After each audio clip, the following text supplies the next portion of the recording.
Oh gosh, hi everybody. I hope no one's uncomfortable with crying because I've shed a lot of tears already and I'm sure it'll continue throughout my talk, but it's truly an honor to be here tonight. I'm going to take you on my brain aneurysm journey, talk a little bit about my grandma and how I came up with the grant.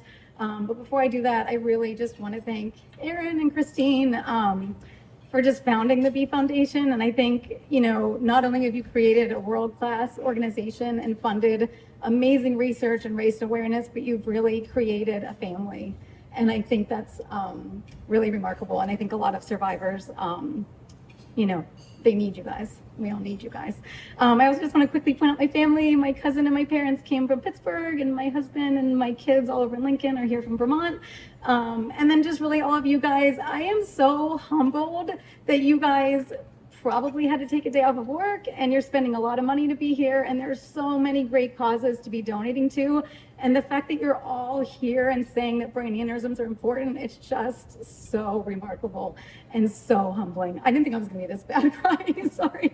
My brain aneurysm luckily was discovered in 2018. I had just turned 40 and we had moved to a new town, and my background is I have a master's in public health and I have a master's in social work, and I thought, the responsible thing to do is to get connected to a primary care doctor. And so I was connected to Lauren Bierman, who is at one of my runs in the bottom corner there. She's a nurse practitioner, and I just went in for a physical, and even though my grandma had had a brain aneurysm, I didn't know a lot of the warning signs. I went in and I just kind of randomly said, I'm getting these really strange bad headaches behind my left eye. I didn't think anything of it, and luckily she was so thorough. She took her time with me. She really got to know me. And a few hours after I got home, I got a call from the office and they said, Lauren wants you to get an MRI just for peace of mind. That was on a Wednesday. I had the MRI on a Friday, and Friday night I got a call. I knew it must be bad if I was getting a call on a Friday night, and it was the on-call doctor telling me that they had found a brain aneurysm. So what do? You just Google, right? Everything you're not supposed to do. I Googled, and I found a survivor story on the B Foundation website. And it was a life raft because it was terrifying. I think that having a rupture is so traumatic, but there is a level of trauma that comes from an unruptured aneurysm. I then had to wait a month, and I had a CT angiogram. I had to wait another month, and I had a cerebral angiogram, and then it wasn't until a month later that I finally had my surgery. And, it's a scary time when that's happening. But luckily I had my life raft. I had the B Foundation stories to kind of keep me going.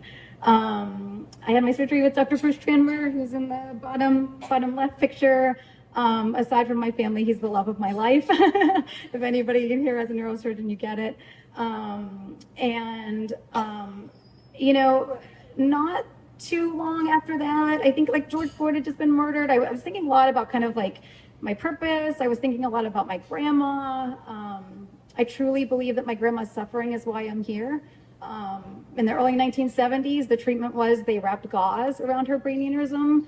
And so they told her, don't even iron because that's too strenuous. And I can't imagine having to live my life with that kind of fear. And my nurse practitioner literally said she thinks my grandma is what got her to order that MRI because she doesn't know why she did it. So I was sitting there and I was thinking, how do I kind of honor this woman who I believe is the reason why I'm here? How do I kind of make a difference? With my background, I have served underserved populations my entire career. And we all know that Black, Hispanic, and women have higher rates of brain aneurysms than any other population.